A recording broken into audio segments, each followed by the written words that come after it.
ఒక హిందీ పాట వినే ఉంటారు. దమ్మరదం మిట్ జాయహం బోలో శుభ శ్యామ్ హరే కృష్ణ హరే రామ్.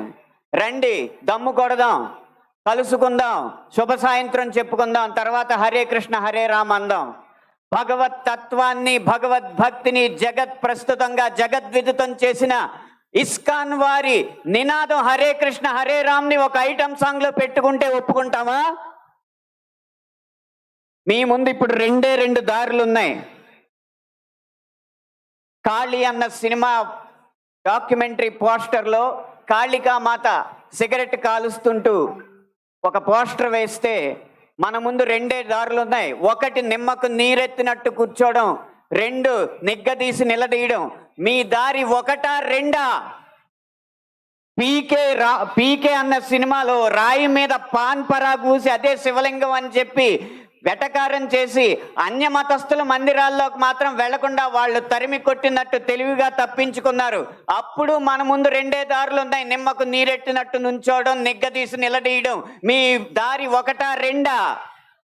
కాస్మిక్ సెక్స్ అన్న సినిమాలో ఇంత అద్భుతమైన పీఠాధిపతుల ఆహార్యాన్ని అనుకరించి గురువులు పీఠాధిపతులు వచ్చిన శిష్యురాలతో శృంగార కార్యకలాపాలు చేస్తున్నట్టు చూపెడుతున్నారు. మీ ముందు రెండే దారులు ఉన్నాయి. ఒకటి నిమ్మకు నీరెత్తినట్టు కూర్చోవడం, రెండు నిగ్గదీసి నిలదీయడం. మీ ఆప్షన్ ఒకటా రెండా? ఎంఎఫ్ హుసేన్ లాంటి చిత్ర దర్శకుడు, చిత్రకారుడు సరస్వతి దుర్గా మాతల బొమ్మల్ని అశ్లీలంగా వేసినప్పుడు వారి కోవలోనే అక్రమ్ హుసేన్ అనే చిత్రకారుడు కృష్ణుణ్ణి బార్లో ఉంచి గోపికల్ని బికినీల్లో చిత్రించినప్పుడు మన ముందున్న దారులు రెండు. ఒకటి నిమ్మకు నీరెత్తినట్టు కూర్చోవడం, రెండు నిగ్గదీసి నిలదీయడం. మీ దారి ఒకటా రెండా? ఛత్రపతి శివాజీ తర్వాత అంత గొప్ప మరాఠా యోధుడు బాజీరావు మస్తానీగా ప్రేమ పిచ్చోడుగా చిత్రీకరించినప్పుడు మన ముందు రెండు దారులు ఉన్నాయి. ఒకటి నిమ్మకు నీరెత్తినట్టు కూర్చోవడం, రెండు నిగ్గదీసి నిలదీయడం. మీ దారి ఒకటా రెండా? ఇలా ఇన్ని విధాలుగా హననం జరుగుతుంటే ఇంకా మనం నిశ్శబ్దంగా కూర్చుంటే అది మన హైందవ సమాజానికే కళంకం అని నేను మనస్ఫూర్తిగా తెలియజేస్తున్నాను. పాటని ఎలా ఉపయోగించచ్చో, అదే హరే కృష్ణ హరే రామ్ని ఎలా ఉపయోగించచ్చో సీతారాం శాస్త్రి గారు మనకు తెలియజేశారు. హరే రామ హరే కృష్ణ కృష్ణ కృష్ణ హరే హరే.